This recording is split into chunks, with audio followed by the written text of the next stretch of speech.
నేటిదిన వాక్య ధ్యానం కొరకు సామ్ 77 11th స్టాంజా 77వ కీర్తన 11వ చరణంలో రాయబడిన వాక్యాన్ని చదువుకుందాం. యెహోవా చేసిన కార్యములను, పూర్వము జరిగిన ఆశ్చర్య కార్యములను నేను మనసునకు తెచ్చుకొందును. చదవబడిన ఈ వాక్య భాగంలోని దీవెన నా ప్రియులకు మీరందరూ పొందుదురుగాక.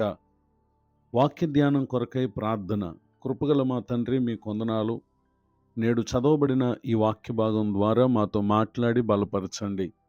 యేసుక్రీస్తు నామములో ప్రార్థిస్తున్నాను తండ్రి, ఆమేన్.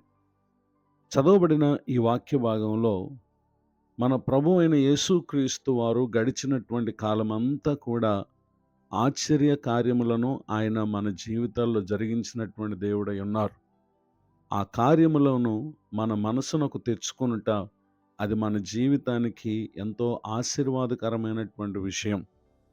ఆయన చేసినటువంటి మేలులన్నిటిని మనం తలంచుకునుట, అది మనల్ని ఎంతగానో ఆధ్యాత్మికంగా బలపరుస్తుంది అనేటటువంటి విషయాన్ని దేవుని యొక్క వాక్యం మనకు తెలియచేయటం మనం గమనించగలం. గనుకనే కీర్తనకారుడు సామ్స్ 103 సెకండ్ స్టాంజా 103వ కీర్తన 2వ చరణంలో, నా ప్రాణమా యెహోవాను సన్నుతించుము, ఆయన చేసిన ఉపకారములలో దేనిని మరువకము అని ఇక్కడ దేవుని మహిమపరచుటని ఇక్కడ మనం గమనించగలం.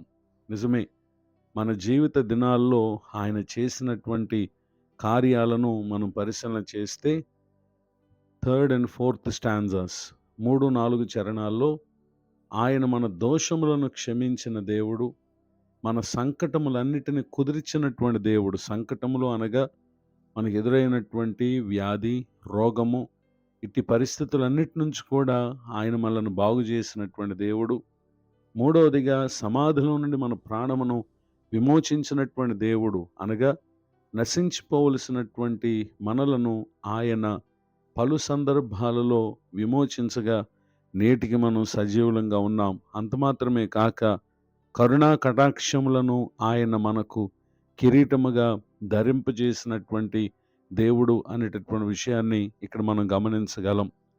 ఇలా ఎన్నో విషయాలను మనము మన మనసునకు తెచ్చుకొనుట, అది మన ఆత్మకు ఎంతో గొప్ప మేలును కలుగు చేస్తుంది అనేటటువంటి విషయాన్ని తెలియచేయటానికి సంతోషిస్తున్నాను.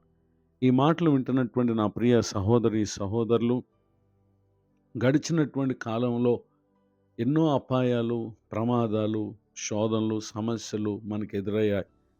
ఈ దినం వరకు మనం ఈ విధంగా క్షేమంగా ఉన్నామంటే ఆశ్చర్య కార్యములు చేసినటువంటి దేవునిని బట్టియే అనేటటువంటి విషయాన్ని మనం జ్ఞాపకం చేసుకోవలసినటువంటి వారమై ఉన్నాం. పరిశుద్ధ గ్రంథంలో రాయబడినటువంటి ఒక సంఘటనను మనం పరిశీలన చేసినట్లయితే, book of Ezra chapter 8 words 31-32. Ezra గ్రంథం 8వ అధ్యాయము 31-32 వచనాలు. మేము మొదటి నెల 12వ దినమందు యెరూషలేమునకు వచ్చుటకై అహావా నది నుండి బయలుదేరగా, మా దేవుని హస్తం మాకు తోడుగా ఉండి శత్రువుల చేతిలో నుండి, మార్గమందు పొంచి ఉన్నవారి చేతిలో నుండి మమ్మను తప్పించినందున మేము యెరూషలేమునకు వచ్చి 3 దినములు అక్కడ బస చేసితిమి.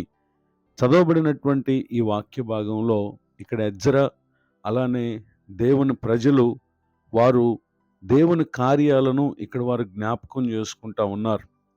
వారు యెరూషలేమునకు చేసినటువంటి ఈ ప్రయాణములో పొంచి ఉన్నటువంటి శత్రువుల చేతుల నుండి దేవుడు వారిని తప్పించుట కొరకై వారు చేసినటువంటి పని ఏంటంటే, వర్స్ 21వ వచనంలో, దేవుని సన్నిధిని మమ్మను మేము దుఃఖపరుచుకుని మాకును మా చిన్నవారికి మా ఆస్తికిని శుభ ప్రయాణం కలుగునట్లుగా ఆయన వేడుకొనుటకు అహావా నది దగ్గర ఉపవాసం ఉండడని ప్రకటించితిని అనేటటువంటి విషయాన్ని ఎజ్రా జ్ఞాపకం చేస్తూ ఉన్నారు. ఆ విధముగానే వారందరూ చేసి ప్రార్థించగా దేవుడు తమ ప్రయాణం అంతట్లో కూడా వారికి తోడే నడిపించినటువంటి విషయాన్ని వారు ఇక్కడ జ్ఞాపకం చేసుకుంటా ఉన్నారు. గనుక ఇప్పటి వరకు మనం జీవించుట, మన తెలివి, మన జ్ఞానము, మన భద్రత ఏదీ కాదు, కానీ దేవుని మహాకృపయేననేటటువంటి విషయాన్ని జ్ఞాపకం చేసుకుంటూ ఆయన ఆశ్చర్య కార్యములను మనసునకు తెచ్చుకుని, మరి యొక్క నూతన సంవత్సరంలో కూడా ఇంతవరకు తోడుగా ఉన్న దేవుడు రానున్నటువంటి కాలంలో కూడా ఆయన తోడై ఉండబోతున్నారు. గనుక మరెక్కువైనటువంటి కృతజ్ఞత కలిగినటువంటి మనసుతో నమ్మకస్తులంగా జీవించడానికి సమర్పణతో ఈ సంవత్సర ఆఖరి దినమున ప్రభువుకు కృతజ్ఞతలు చెల్లించుచు సిద్ధపడుదాం. అట్టి కృపకు పాలువారగునట్లుగా పరిశుద్ధాత్మ దేవుడు మనకు తోడు నడిపించునుగాక. ఆమేన్. ప్రార్థన. కృపగల మా తండ్రి, మీ కొందనాలు. మీ ఆశ్చర్య కార్యములను మనసునకు తెచ్చుకుని మేము మీకు కృతజ్ఞతాస్తుతులు చెల్లించేవారుగా ఉండుటకు సహాయం చేయండి. మా ముందున్నటువంటి జీవితకాలం అంతటిని కూడా మీపై భారం మోపి మేము నమ్మకంగా మీలో కొనసాగటానికి సహాయం చేయండి. దైవజనులను, వారి కుటుంబాన్ని, సేవా పరిచయను దీవించండి. కృంగిన వారిని, దుఃఖితులను, వేదనలో ఉన్న వారిని ఆదరించండి. మరి ఒక నూతన సంవత్సర దయాకిరీటం ఇదనం పొందిన మా ప్రియులను కూడా దీవించండి. ఈ సంవత్సర కాలం అంతా మా ఎడల మీరు కనుపరిచిన కృపంతటిని బట్టి, చూపిన మేలన్నిటిని బట్టి వందనాలు, కృతజ్ఞతలు తెలియచేస్తూ యేసుక్రీస్తు నామములో ప్రార్థిస్తున్నాను తండ్రి. ఆమేన్. తండ్రి, కుమార, పరిశుద్ధాత్మ దేవుడితోడే నడిపించునుగాక. ఆమేన్.